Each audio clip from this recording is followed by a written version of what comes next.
Oh man, he's just 22 years old, just turned 22 this spring, Byron Buxton. So you just be patient, give him time. He has to have his ups and downs. I think failure is what makes you strongest. So you just have to be patient and let him grow a little bit. And he has to get to know the league, the pitchers that he's facing every day. He doesn't really face them. He has to also, get to know, himself. He doesn't know himself. He has to get used to the crowds and the media, the aura, everything about it, and get over your favorite pitcher, which is Clayton Kershaw or Verlander. You got to get over that whole thing of the aura in the big league. So I definitely think if you give him time, be patient. He's actually doing better right now. I think he's hitting over 300 in his last 10 games, and so you see that he's gonna get through that. He has so much speed, man. This guy can hit. If he hit 270 in the big leagues, he's done a great job this first year.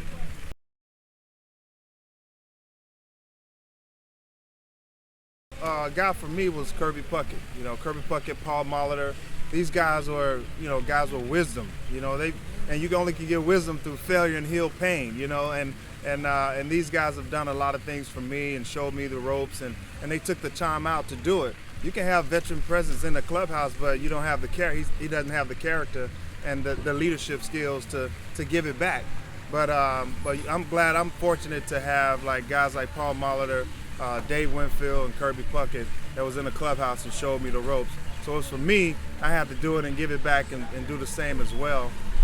And it also takes, like I said, a lot of character. Your character is very important in the clubhouse. Chemistry, camaraderie is real.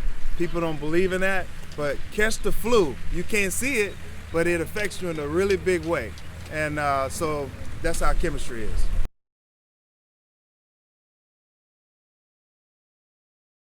Oh yeah, it's very important. That's the missing piece. I mean, I always say if one guy catches a cold in a clubhouse or any kind of infection, everybody gets it. So that's how close we are, and it's like family. In your households, one person has a cold, everybody gets it. So my job for that is to just let them see it in a different way. Sabermetrics and all those things, there are guidelines. There's stuff beyond baseball and secrets in the game that you can't know unless you play. I can't go teach Vietnam what happened in Vietnam because I've never been there. I just heard about it. So it's up to me to just give that back. And it's good that Thad is one of the guys, the founders of recruiting guys that play the game and getting that feedback and that understanding from other players.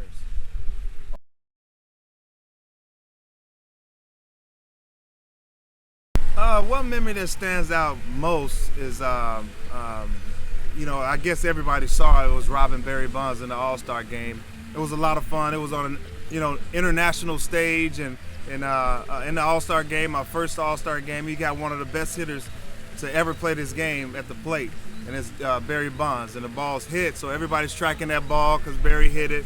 This little guy from Minnesota just took a home run away from him. So it was special for me. I grew up watching him, and for him to pick me up, put me over his shoulder, I thought that was a very, very special moment.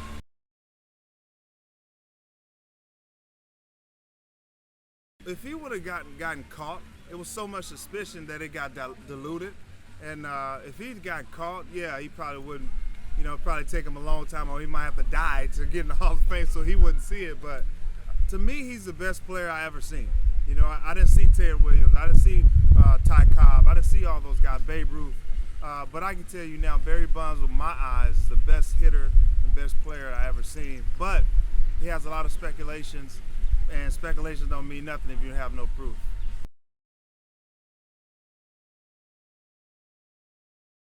It's tough, man, but I got to tell you, man, once your mind check out, and you get a little wiser, you get a little older, you're thinking about your kids are playing high school and college, and I just wanted to be a part of it. I was missing it. Once the mind goes, the body will follow, and I think my mentality, my aggressiveness, and I can't play that way.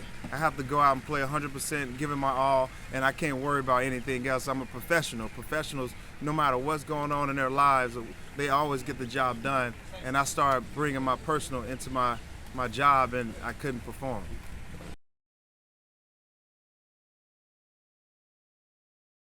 I was definitely a football player, and that was actually my first love.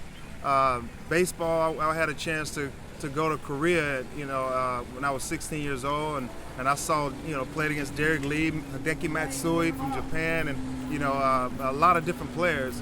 And it kind of broadened my horizon and changed my idea, my thought about baseball. And I went on to sign with the Razorbacks and got drafted in the first round with Minnesota Twins, and Razorbacks never saw me.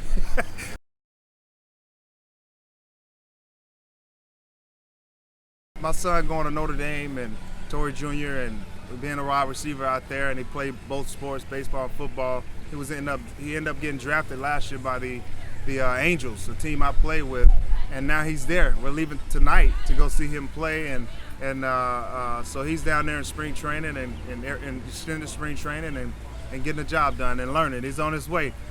Football was tougher, but baseball is harder. Just saying.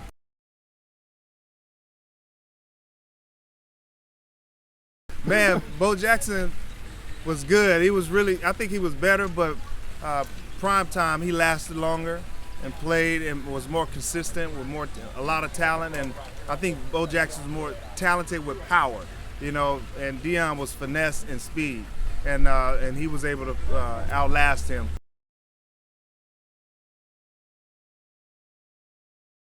I definitely think that the reason why guys do that, because it's like in baseball you recruit different muscles.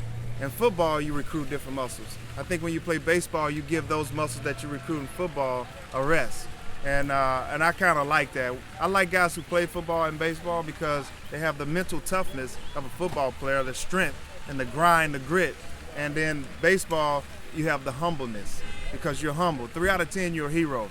3 out of 10, anything you do or anybody else do at school, it's an F. And basketball, you Shaquille O'Neal in a free throw line. At your job, you're fired. It's a failing game. You're going to fail 7 out of 10 times, so you better humble yourself and accept failure and grow from it.